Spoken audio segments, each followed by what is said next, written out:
I'm Stuart and I'm in Norway, and this is my Norwegian escape away. Let's go!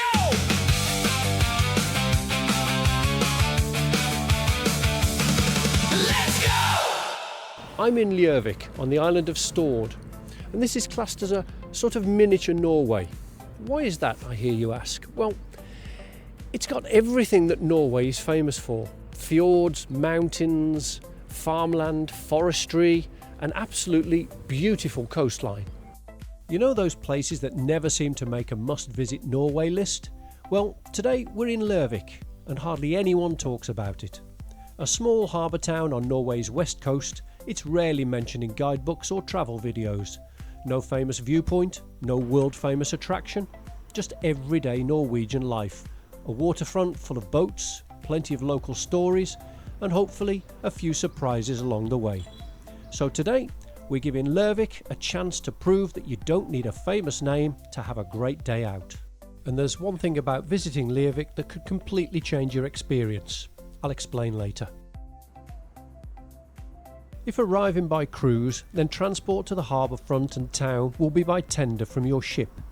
If you have mobility issues or are wheelchair bound, then you need to consider this before deciding to disembark. The journey across takes around 15 minutes and pulls up next to a small jetty. From here, you need to cross a metal ramp to access the harbour walk and access to the town. The town itself, whilst not particularly hilly, is not flat and requires uphill walking, as does access to the main sites. Now, if you're expecting a bustling tourist hub, you might want to adjust your expectations. The walk around the marina offers a few shops and cafes with views, but that's about it. The high street is never busy, as you can see, and this was a day with 2 cruise ships in. It's not overrun with typical tourist shops and has in fact retained its natural Norwegian small town feel. It is quite accessible to all, but a lot of the shops are closed down. There are a few cafes offering local pastries, and benches are available to sit and watch the world go by, but be warned, it is very quiet and small. There are traditional local shops offering national costume, and the townhouse, or radhus, is the heart of the community, built during the town's industrial growth, which is depicted here in statue form.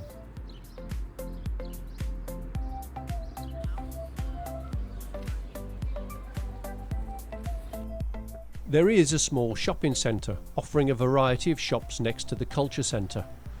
My poor credit card started shaking every time I pulled it out to buy something in Norway, so a coffee from Burger King was a light relief for it. If you walk past the shopping centre heading away from the port, you'll come across the old water mills. These were used to mill flour for the traditional Norwegian flatbreads, which could then be stored for years. Around 10 minutes walk from the town, up and along the coast road, is Stord Church. It's sat here since the 1200s, but the current building was built in 1857, replacing the medieval structure. The altar had many embellishments added to it in the 16 and 1700s and are all well preserved still to this day. The church sits near the trailhead for the Åland Varnet Lake Walk, making it a natural combination stop. The lake is a lovely 6-kilometre stroll, flat with a gravel path, and takes you past quaint houses and farmland. This museum is apparently the #1 must-visit for cruise passengers, and the attraction some cruise lines specifically highlight in their marketing. A short uphill walk from the harbour brings you to Vidsteinparken, where 11 historic buildings from across the region have been gathered and preserved.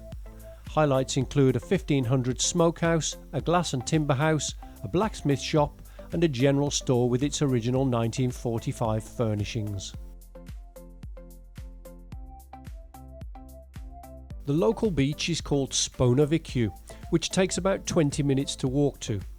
The guides call this a sandy beach that is easily accessible and backed by a lawn for sitting on. However, be aware the water stays very cold indeed.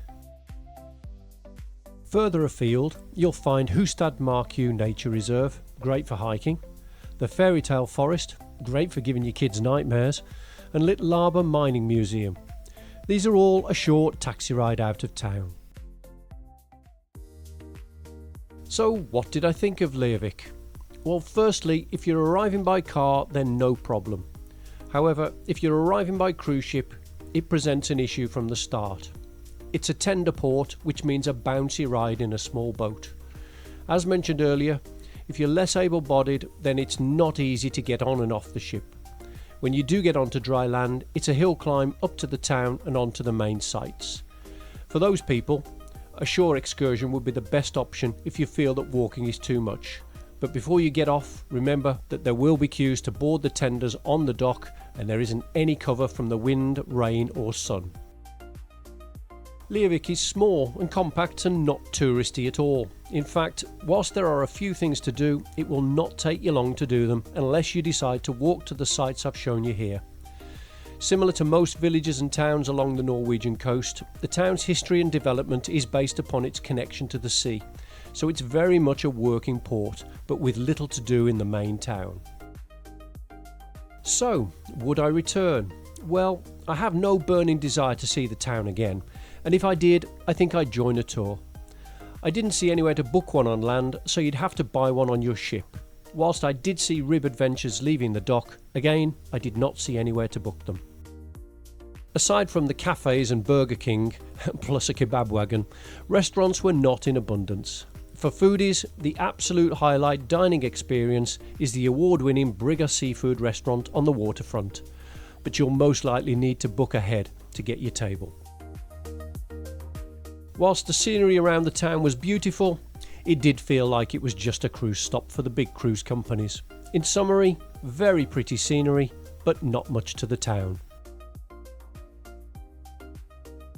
Now, what was that travel tip I mentioned? Well, one thing to note is that the town is pretty much closed on a Monday, with the Houses Museum being closed both on Sundays and Mondays. So if you're calling in on these 2 days, you're out of luck. So what did you think? Have you been here yourself? What's your favourite Norwegian port? Let me know in the comments below. And if you've enjoyed this video or it's helped you in any way, please click like and subscribe, because that would really help me. Until the next time, thanks for watching. Let's go!